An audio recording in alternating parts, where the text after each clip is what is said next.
Egunon. Sí, Eugenio Ibarzábal. Aquí está, Eugenio Ibarzábal. Euskadi, diálogos en torno a las elecciones. Estamos hablando del año 1977 y con un Eugenio Ibarzábal que tuvimos un conversatorio a propósito de su libro sobre los Sota, una familia importante en el siglo XX, el País Vasco, de Euskadi. Y también juntamos en su momento su libro A Julia Guerra, el hermano mayor. Lamentablemente fallecería el 15 de agosto del año 1978. Este libro, cuando era un joven periodista, evidentemente lo que dice es diálogos en torno a las elecciones.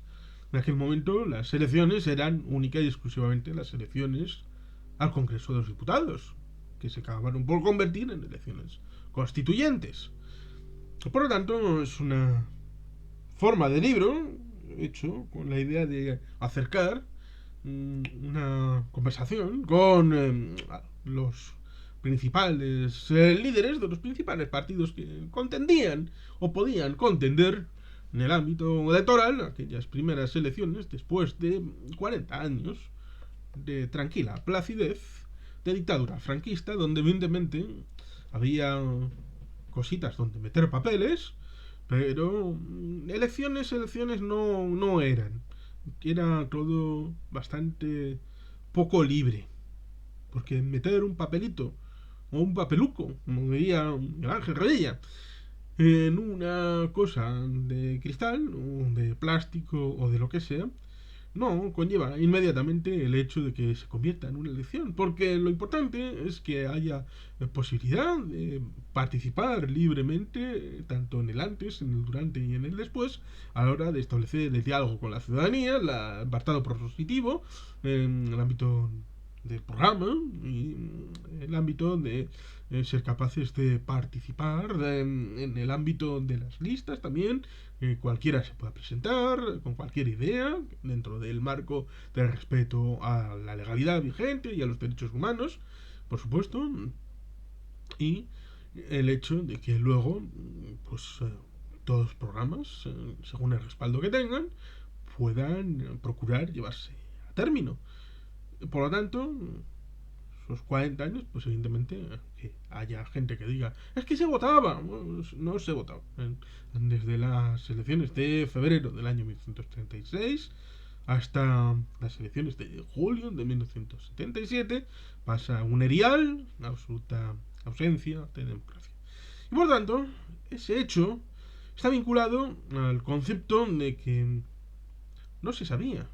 No se sabía bien qué posibilidades había de que X, Y o Z tuvieran resultado electoral, que la gente siguiera los postulados de determinado partido, porque, bueno, pues era un terreno virgen, un prado inexplorado, la hora de la oportunidad de cualquiera que pudiera establecerse con unas siglas y levantar la bandera como de la Croix en su libro, no es pintura. No todos son libros, también en el pasado había un acercamiento al pueblo a través de lo pictórico, era una visión para gente que no sabía leer, para poder establecer el diálogo del conocimiento y del reconocimiento, pero en el siglo XX, evidentemente, en el 1977 la gente sabía leer y por lo tanto por eso se estableció el vínculo con cosas como esta a través de Eugenio Ibarzábal. Por lo tanto, tenemos ese momento en donde parecía que cualquiera a unas siglas y una lista y una papeleta en el colegio electoral pudiera tener su representación siempre que pudiera levantar la bandera oportuna, la libertad guiando al pueblo y por lo tanto diciéndole yo soy el abanderado, voy a representaros con estas ideas y voy a ir para allá de frente con valentía y con orgullo y con... Bueno, a veces la gente piensa que lo nuevo es lo más guay y lo más cool. No, hay que tener en cuenta todo el conjunto pictórico del presente. Ahora establecer el diálogo con la realidad y por lo tanto todos esos 41 años de precedencia no habían sido en balde a la hora de establecer cuál había sido el diálogo ciudadano con X, Y y Z. Quién se participaba, quién no participaba como persona antes de participar como sigla, y quién tenía un pasado como organización política a pesar de no haber podido tener una actividad formal y legalizada. Por lo tanto, la memoria acabó teniendo un funcionamiento a la hora del diálogo ciudadano y del recurso a lo que algunos habían hecho. Por lo tanto, en este libro, evidentemente no se podía saber qué iba a pasar, y por lo tanto, por eso se establece el diálogo, el índice SD, cuáles son los representantes, Carlos Garicochea, Valentín Solagaistúa. Esto sí es curioso porque Carlos Garicochea en este momento era a poco. Había sido elegido presidente del Euskadi Gurutzar, sería 3 años presidente del Euskadi Gurutzar, del PNV, antes de ser elegido formalmente en Lehendakari, que lo sería durante 5 años. Valentín Solagaistúa aquí es de ANV. Terminaría su vida, no muy lejos de aquí, como concejal del Partido Socialista Obrero Español en Sopelana. Lo cual resulta curioso. Una evolución un tanto a lo Jorge Bestringe, sin saltar de la barda ideológica de un lado al otro. Solamente le faltó haber sido algún cargo electo de Eusko Alkartasuna. Del resto de todas las posiciones de izquierda o pseudoizquierda o autodenominadas de izquierda del país, él fue representante electo en alguna institución. ¿Algo más que decir? Yo creo que no.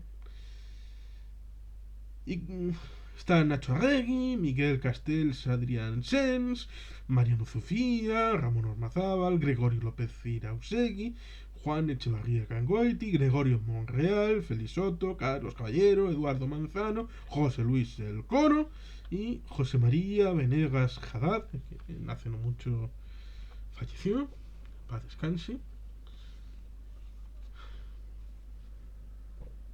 Ahora está de verdad con el number one, los cielos. Claro. Este libro tiene sus curiosidades, visto en retrospectiva lo que decían y lo que no decían respecto a la ideología, las formas de ver lo que podía ser o no podía ser, visto lo que vino después con los resultados electorales y la participación institucional de según quién y cómo, se puede establecer un tanto la visión respecto a los prejuicios que algunos tenían, sustentados o no en alguna línea de virtual realidad o no. Por lo tanto, es interesante a la hora de detectar hacia el pasado quién decía qué y cómo.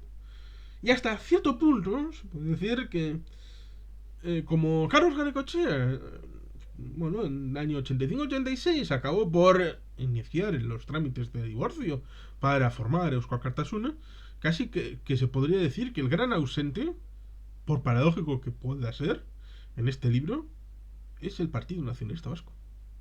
No habría ni una sola voz que, visto en retrospectiva, ¿no?, haya sido leal, partícipe dentro del Partido Nacionalista Vasco, a pesar de que es citado por lo menos más de la mitad de los participantes en aspecto de nítida superioridad cuanto a la perspectiva. ¿Quién va a ser el hegemón del país? El Partido Nacionalista Vasco. Lo cual es curioso porque eso contraspone con la idea de que el entrevistado por el Partido Nacionalista Vasco es Carlos Garicochea, que será fundador de Eusko Alkartasuna y su presidente entre el año 1986 y el año 1999. Sí, Manuel Ibarrondo fue el primer presidente de Eusko Alkartasuna. Eso es correcto. Sí. Pero eso resulta curioso. Resulta curioso e interesante. Lo mismo, el hecho de que cuando el Partido Nacionalista Vasco obtenga su victoria en esas elecciones en el País Vasco, la gente se sorprenderá mucho. Don Juan de Ajuraguerra no se sorprendió tanto y dijo que era algo que ya él preveía. Pero no preveía porque fuera algo etéreo, fuera...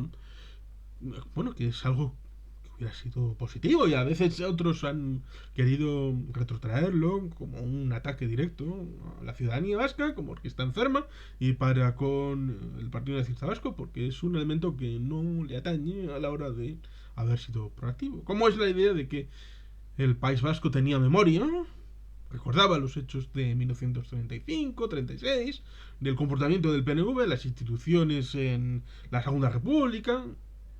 Sí y no.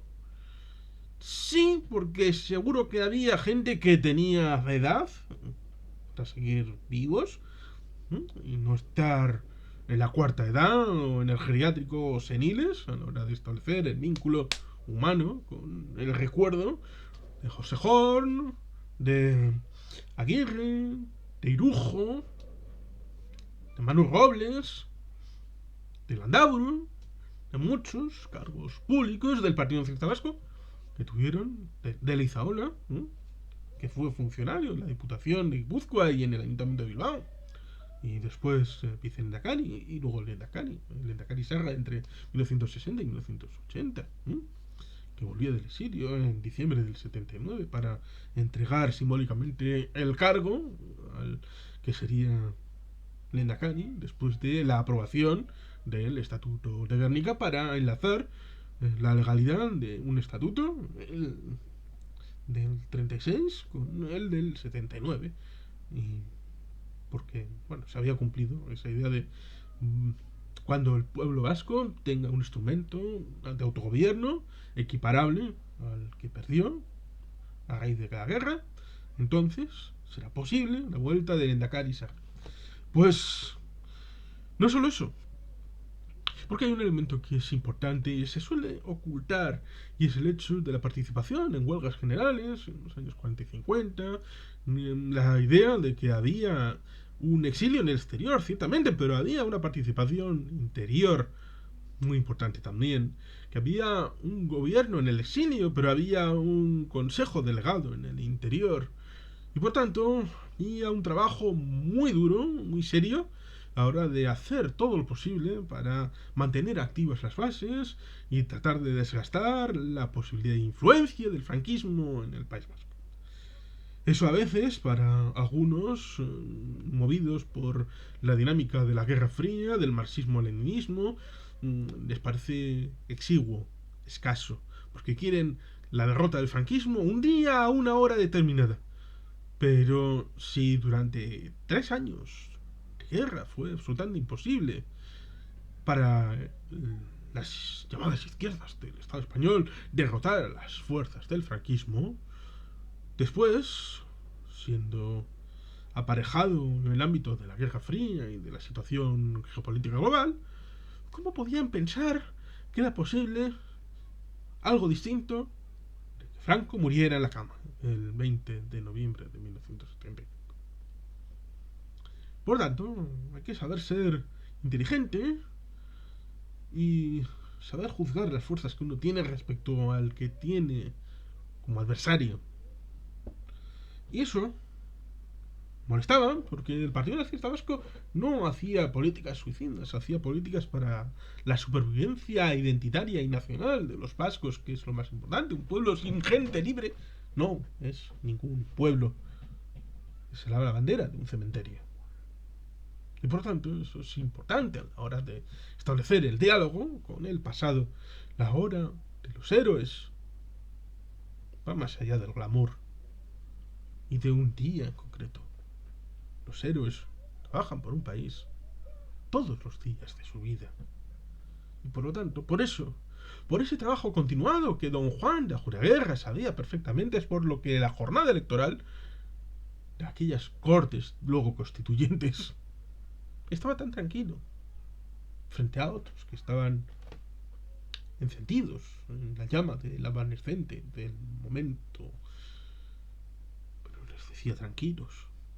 Y al final de la jornada se descubrió no que los vascos tenían memoria de hacía 41 años, sino que en esos 41 años, quien había recibido la confianza para seguir manteniendo la llama viva de la antorcha de la libertad, era quien la seguía teniendo de manos de los ciudadanos en ese julio de 1977.